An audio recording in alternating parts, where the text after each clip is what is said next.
The period of 1820 to 1890 is arguably one of the most turbulent and transformative periods of world history up to that point.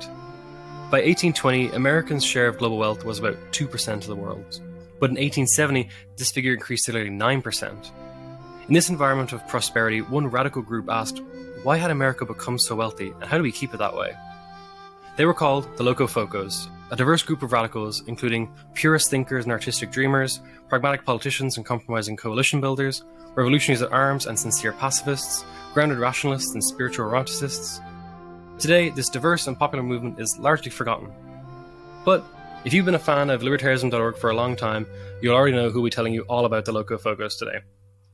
I am joined today by the lovely Anthony Comenga, former editor of intellectual history at libertarianism.org, but he currently works as a programs manager for the Institute for Humane Studies.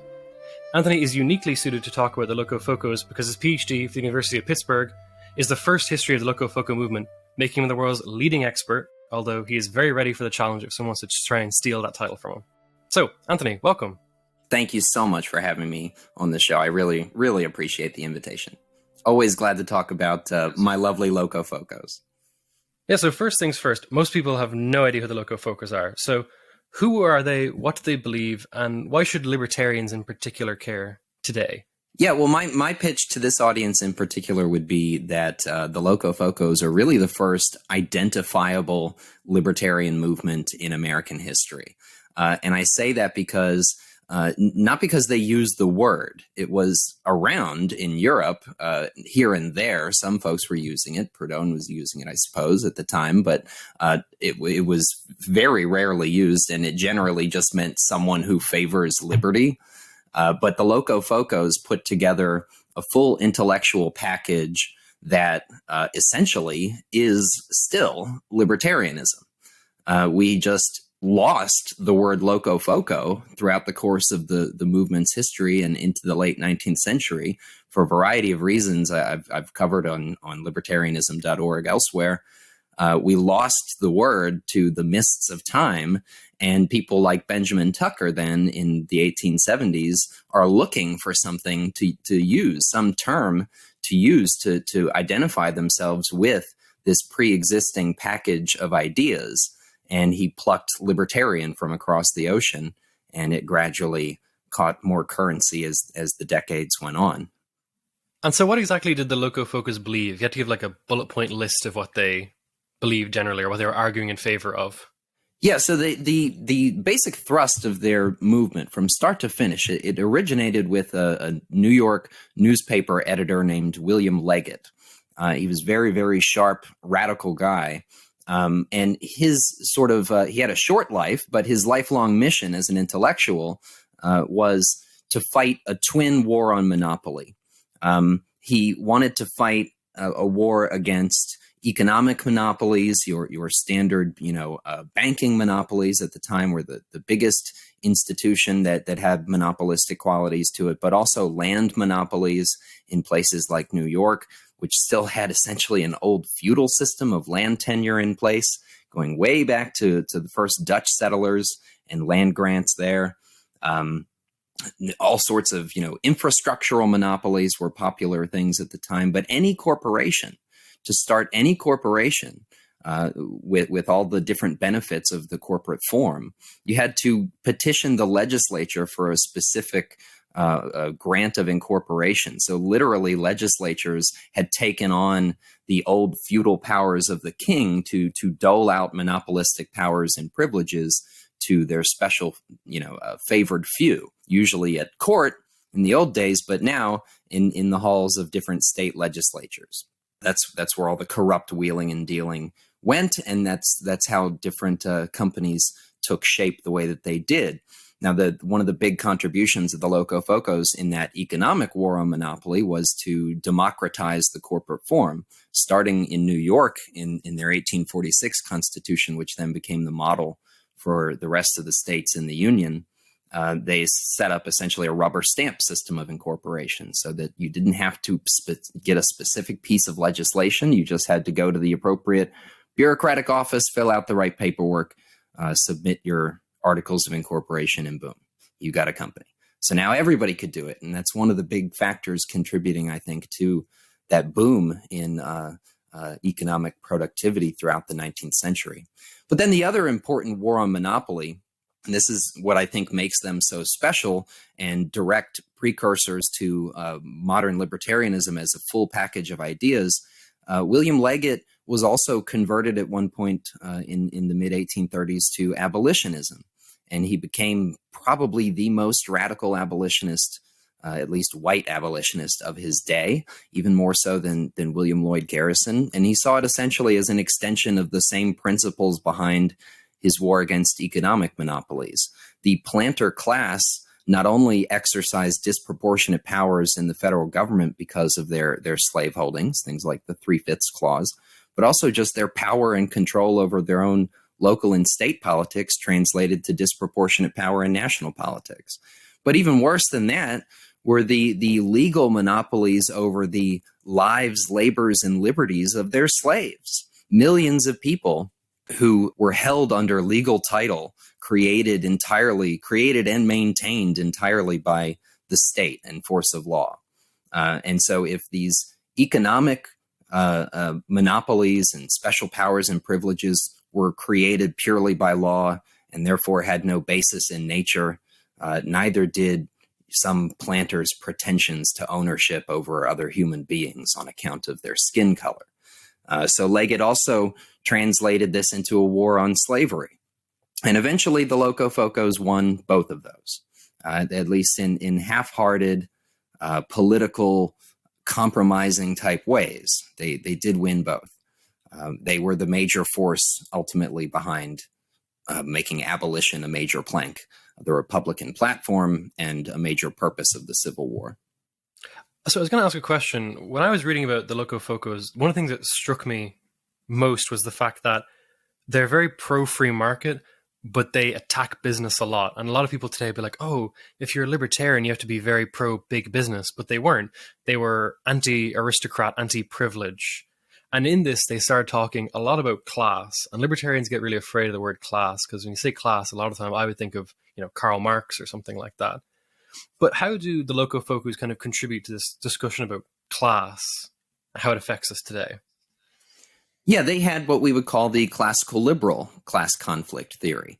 And it's what Karl Marx lifted, part of what he lifted from people like Adam Smith, because the classical liberal theory of class is that politics and political power ultimately creates different classes in society. It's not about how much wealth you have access to. It's about how much power you can wield over other people. And some classical liberals have a very narrow class conflict theory where they think strictly political power is the genesis of different classes. And by classes, all we mean are factions with antagonistic interests that cannot be peacefully worked out. They're fundamentally antagonistic.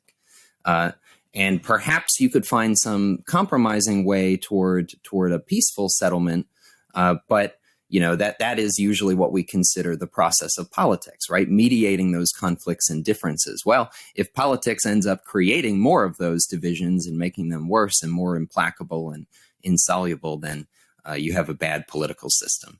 And if you're an anarchist, which Leggett wasn't, but he was pretty close to it. He saw very little role for government in society. If you're an anarchist, you think, well, the only way to minimize class conflict completely is to get rid of political systems that they directly give people monopolistic powers over one another. They said that essentially, if you have economic power, you might have greater access to political power, but it really is political power that fundamentally divides people. There's no fundamental conflict between a rich person and a poor person. In fact, they're set up to work together pretty well because they both usually need things the other one wants, and they can peacefully trade. And there's no conflict between them that's necessary until, say, the rich person takes a lot of his money and goes to the state legislature and bribes them with all sorts of favors in order to get the exclusive rights to build a bridge or something like that across this river. And now everybody who ever wants to cross this river has to cross on his bridge, and that just makes his wealth all the more productive, and it helps capture value from society all the more readily if you already have wealth, if you can also then use political power. So, libertarians should not be afraid of talking about class. It's actually our idea, more so than it is Karl Marx's. He took it from us, and because he didn't understand economics at all, he totally ruined it. But we have a lot to revive there, and we certainly shouldn't cede conversations about class to people who are dead wrong about how it works. Yeah, and one thing I thought about the Locofocos that I found so interesting was their faction in the Democrat Party. And I don't know how people would know this off the top of their heads, but the Democrats used to look very, very different back in the day. Like Grover Cleveland looks very different to Joe Biden. Like he's all about free markets and low taxes, and then Joe Biden's a very different pair altogether. And so how did the Locofocos kind of fit into the Democratic Party, and how did they help influence it as a smaller faction? Well, they did not ever fit in terribly comfortably. And a lot of them were already related to third-party politics from back in the 1828 campaign, where you had the first third party in American history, the Working Men's Party, sprout up in Philadelphia and other northern cities for that election year.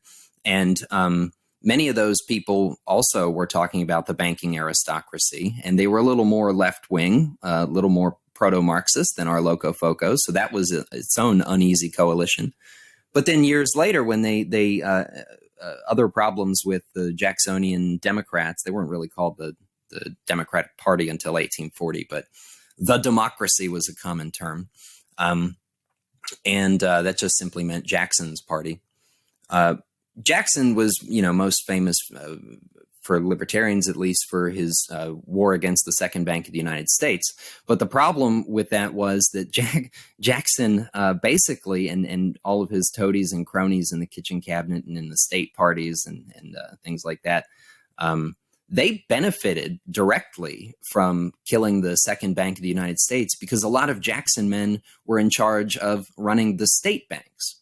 And the national bank was actually a bit of a conservative check on the ability of state banks to just issue paper money like crazy to fund all of their local boondoggle projects.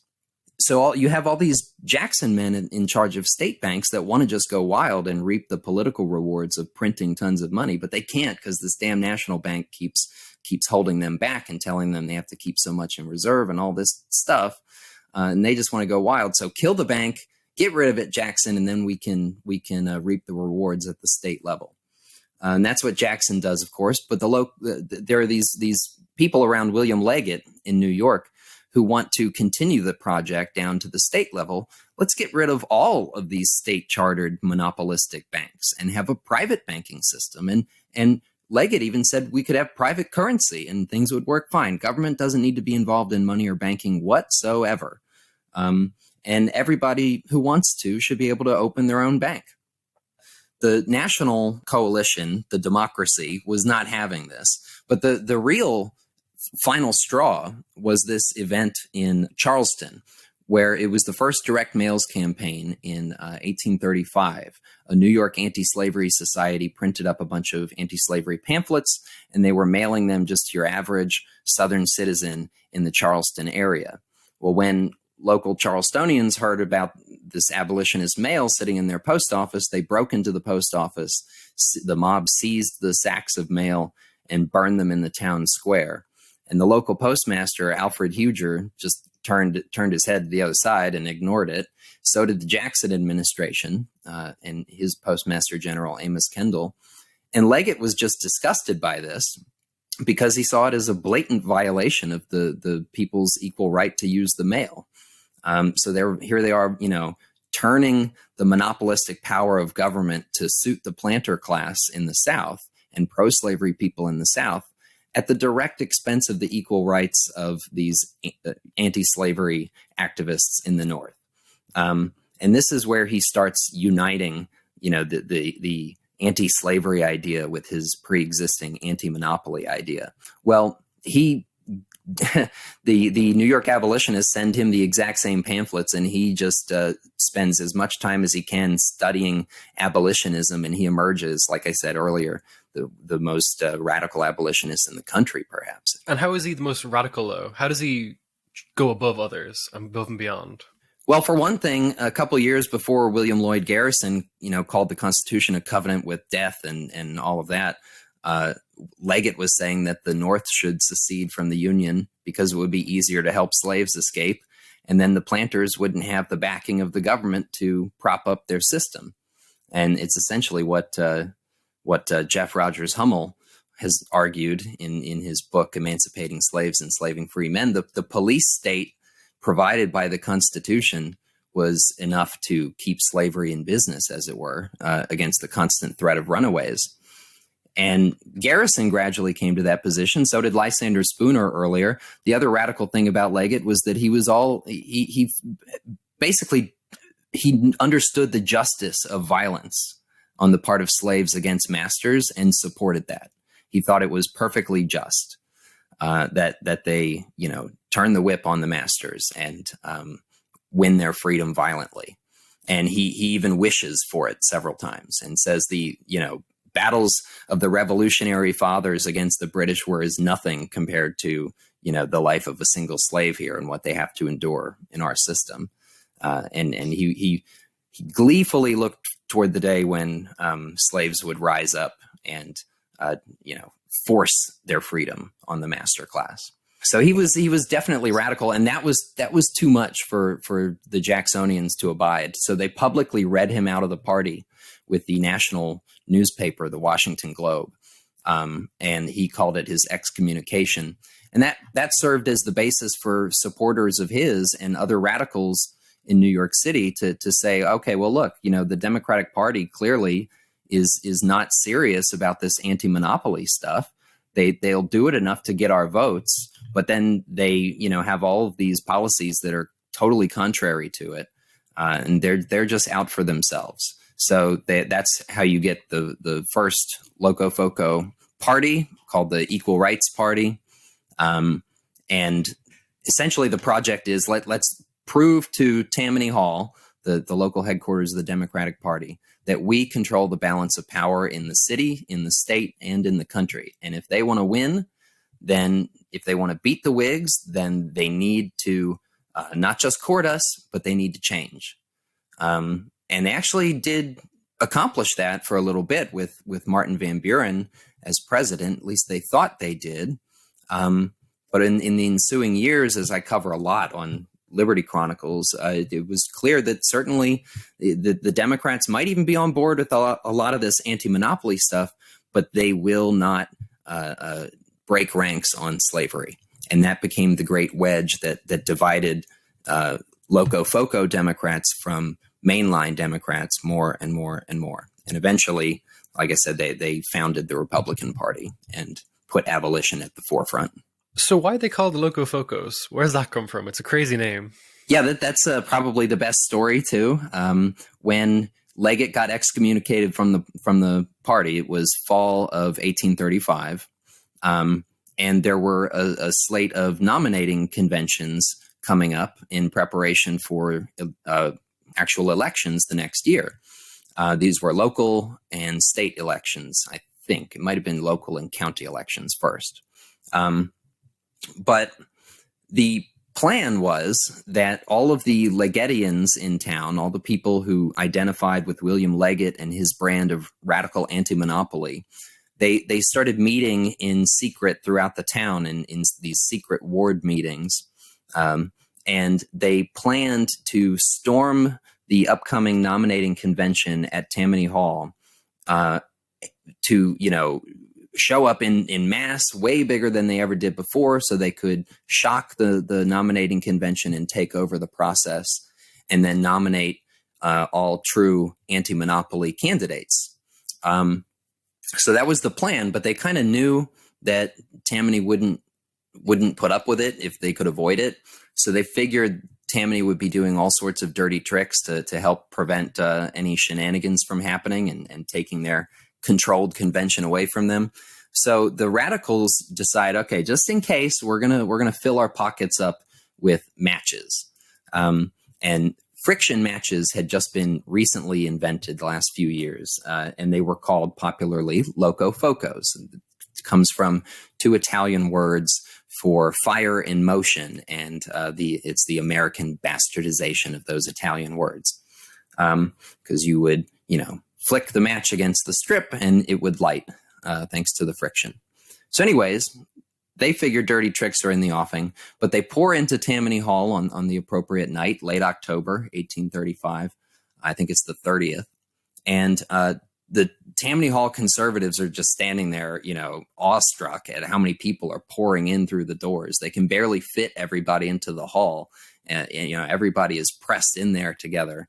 And the Tammany folks feebly start the meeting, knowing that they're just going to be shouted down, and immediately they're shouted down, and the radicals want to put up their own candidate in the chair to run the meeting, and so there's a floor fight for the chair.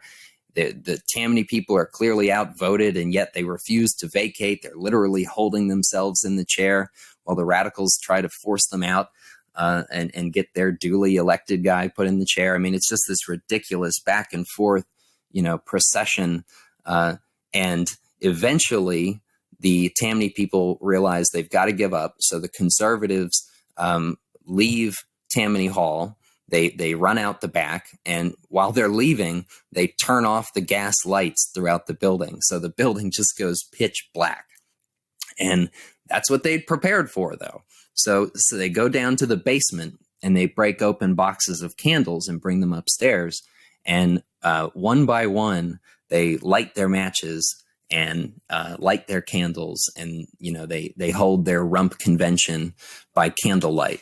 And the next day, of course, they nominate a whole slate of radicals that Tammany is never going to go for. So the next day, the press, both the Whig and the conservative Jackson press, just slander these people, trash them in the harshest terms possible at the time, calling them, everything, like from agrarians, which essentially meant communists before many people were talking about communism, agrarians and Fanny Wright men, and comparing them to Guy Fawkes and stuff like this. And one of the words that they used, sure enough, was the Locofoco party. And that was supposed to be a term of derision, like calling them losers who couldn't even have a real convention, and they had to, try to muscle the party out of their normal proceedings, and like they're a bunch of brawlers. That's another thing they call them, the street brawlers of politics. And our Locofocos took it as a badge of honor. So the Locofocos weren't like a normal political party, right? They weren't writing memos and reports trying to convince people in a gingerly way. They were aggressive with how they got their message across. Well, yeah. The thing is, they didn't really want to be a major party, So technically they're a third party, but they really had no interest in becoming the major party at all. They to the extent that it was a political project, they wanted to force the Democratic Party into their position, and then they could happily dissolve. And that really is what happens, even though it was kind of a bitter fight, because some people still thought, Van Buren and his new administration, they're not really going to be our friends. They'll happily ride our coattails to victory, but, we need to keep the pressure up, essentially. So that's what their organization was about. It was a pressure organization. I don't really think we have analogs out there today, but maybe they're more like a big lobbying organization, where they're out there in order to exert constant pressure on their favored party. Could you say that the Locofocos are a bit like the Anti-Corn Law League to an extent, with the same kind of strategy as a pressure group? Yes, and in fact, I don't know exactly. This is one of the things I would love to see more research on, because there are some direct transatlantic connections there. I mean, William Cullen Bryant, who owned Leggett's paper, the Evening Post, and hired Leggett for his position, Bryant went on he lived a long and important life in this kinds of radical politicking. And again, he's one of the important people who becomes a Republican and an abolitionist during the war, and helps accomplish abolition. But he was traveling to visit Cobden and Bright and company and give speeches in Manchester and stuff at the invitation of the Anti-Corn Law League in the 1840s. And, I would not at all be surprised if there were very clear and direct links between those two organizations in the way that they were styled and run, and the purposes that they served and everything. It's just simply not work that people can do, because, again, nobody is really written about the Locofocos, you don't have a source you can go to that helps you get any background on these people or help position them within these kinds of discussions across the ocean. You know what I mean? And the different literatures that have been built up around them. So why have the Locofocos been forgotten? Why are you the lone advocate of the Locofocos when they are so radical and interesting and pertinent to today? Well, they disappeared and the word fell out of use ultimately because they were successful. And that's a strange thing, but they were successful in a political way too. And the effect of that was that because this was primarily an intellectual and social movement, it was about ideas, it was about equality, it was about producing real results for people, not about, as we just mentioned, it was not about setting up a real rival party to control the national political process. It was not about that. And so when they won their important political victories, guess who took credit? The political class and the big political parties who got the radical legislation passed through. So the Democratic Party took victory on the New York Constitution and democratizing corporations. The Republican Party, especially people like Lincoln, took the credit for abolition. And all the other things in between, generally where they won their biggest victories, it was the political parties that could claim it and run with it and popularize themselves on that basis moving forward. And so year after year after year, especially after the Civil War, the word just simply falls out of use. And in fact, some of the more sad articles I quoted in my dissertation and in Liberty Chronicles about this are some of the last newspaper articles you'll see talking about the Locofocos. And they basically, there's one where it says, these are all weird terms from the past. It's somebody calling for democratic unity, and he's like, it's time for gold Democrats and silver Democrats to come together. And we can let these terms, gold and silver Democrats, fade away into the past, like mugwumps and half-breeds and free soilers and Locofocos and know-nothings. And it's like just part of a weird list of old things that don't matter anymore. Last but not least, if you could revive William Leggett, bring him to the modern world today, and show him the current situation, what do you think he would say? What would be the biggest problem facing America, and what would his remedy be? Oh God, it's a really good question. I would hope that he'd be very disappointed in how democratizing corporations has worked out. Because I am a firm left libertarian, as you know, and I have the same problems with corporations that he had back in the day. I think it's essentially a series of legal rights, powers, and privileges that wouldn't necessarily exist in a private regime. And the main thing is something like limited liability, or the level of corruption and crime that corporate entities from chartered townships all the way up to giant multinational corporations and everywhere in between. Political power is still used to excuse so many crimes, and I think he would just be aghast that instead of opening up the economic potential of the average person and allowing them to engage in business life and enrich humanity through their ingenuity, instead of that, we basically have chambers of commerce everywhere, and small businessmen get small business people get paraded to, and then every election cycle, and then be swiftly betrayed and stuff like that. It's just I think he would be really disappointed that our politics have not fundamentally changed. He might even be surprised that, given that it hasn't changed, he might be surprised that we haven't done anything really to change it. So why haven't we changed our fundamental legal code at all? Why are we still using, he might be shocked that we're still using the same Constitution. And it's like the oldest written Constitution in the world at this point. Why? Doesn't that make us the most conservative country in the world in some important sense? at least. And that's not what this is all about. I think he'd also just be disgusted that race relations are still as bad as they are, and that people haven't improved their moral character to just trounce the whole race problem in the dust like 150 years ago. Thanks a mil for listening. I hope you enjoyed this podcast. And if you did, you can subscribe on Apple Podcasts, Spotify, or wherever you listen. Portraits of Liberty is written and hosted by me, Paul Meany, and produced by Landry Ayres.